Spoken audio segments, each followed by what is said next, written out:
Hello friends, आज आपण बनवणार आहोत शेवग्याच्या पानाची भाजी। त्यासाठी लागणारे आहेत हे शेवग्याची पानं आहेत, ती स्वच्छ धुवून घेतलेली आहेत।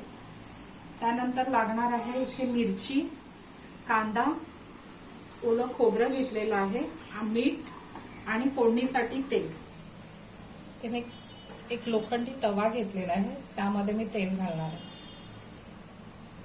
तेल आपलं तापलंय, मिरची कांदा आपण घालणार आहोत। मी इथे भाजी उकडवून वगैरे असं घेतलेली नाहीये, आपण डायरेक्ट करणार आहोत। आता आपण चांगला परतून घेणार आहोत तेलावरती। आता आपला कांदा परतलेला आहे, आता ह्यामध्ये आपण भाजी घालूया।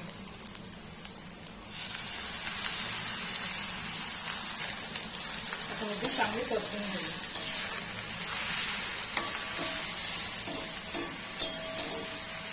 आता आपण ह्याच्यावरती झाकण ठेवून जरा वाफ देऊया।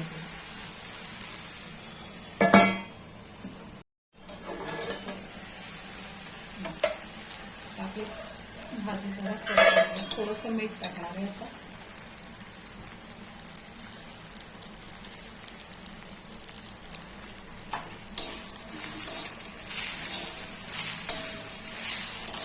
आपण मीठ टाकून मी ती परतलेली आहे। परत 2 सेकंद फक्त वाफ देऊया तिला।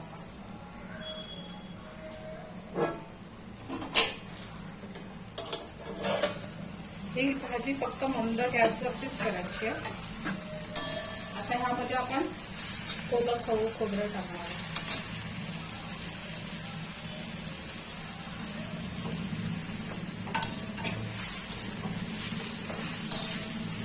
चांगलं परतून घेऊ।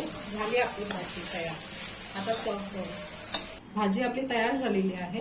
यामध्ये खरंच ओलं खोबरं जरा जास्त टाकलं की भाजी चवीला चांगली लागते आणि लहान मुलं सुद्धा खातात। नक्की करून बघा।